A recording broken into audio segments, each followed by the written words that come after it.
د روزګان په ترینکوټ ښار کې دغه سړکونه د تیرو 12 لسیزو راهیسې د عامو خلکو پر مخ تړلي وه چې هره ورځ به خلکو خپل اصلي هدف ته پر اوږدو لارو مزلونه کول. د روزګان ولایت د ولایت مقام مسؤلین خبر ورکوي چې د څه مودې راهیسې په دې ولایت کې کمپاین پیل کړی تر څو په ښار کې ټولې هغه لارې خلاصې کړي چې پخوا د امنیتي ستونزو له امله په سیمټي خښتو او سیمې خاردارونو تړل سوي وې. روزګان ولایت کې ځینې ډېرې هغه ساحې چې هغه مخکې هغه موانع په ایښودل سوي وه او د ولسي خلکو پر مخ باندې تړل سوي وې، نو اوس ډېره هغه ساحې خلاص سوي دي او کمپاین یې لا هم شروع دی.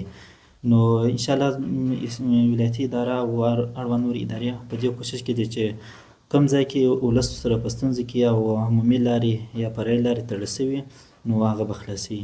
په ورته وخت کې عام خلک وایي خوښ دي چې د اسلامي امارت لخوا څخه په یاد ولایت کې د تیرو 12 لسیزو بندې لارې خلاصیږي. خلک وایي د یادو سړکونو په خلاصېدو به د دوی اوږده مزلونه لنډ سي. لارو کې چې مثلا در مخه یا سیمې خاردارونه یا د سیمټي خښتې وې لارې ډېرې بندي کړې وې، مثلا لاره به ډېره لنډه وه خو دا سیمټي خښتې د سیمې خاردار د امله به موږ ډېر لرې تګ کوو، بیا به پر یو بل چوک ورته راتلو کم ځای ته چې موږ تلو نو ډېرې ستونزې موږ ته پېښوي. شکر الحمدلله چې طالبان راغلي دي، امنیت ډېر ټینګ سوی دی، نو دوی دا پرېکړه کړې ده چې د سیمټي خښتې او د سیمې خاردارونه چې دي دا لرې کړو. خو دلته په روزګان ولایت کې لرې کړي هم دي، نو لارې ډېرې لنډې دي او ډېر ژر تګ ورتګ موږ کولی شو. خښتې یې لرې کړې د لارو څخه موږ ته ډېره اسانتیا جوړه کړله.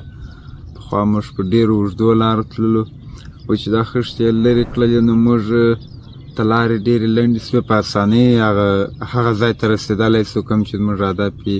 د روزګان یو شمېر نور اوسېدونکي بیا له حکومته غوښتنه کوي چې په یاد ولایت کې دې ټول هغه سړکونه چې د تېرو وختونو څخه د بېلابېلو لاملونو له امله تړلي وه باید خلاص کړي.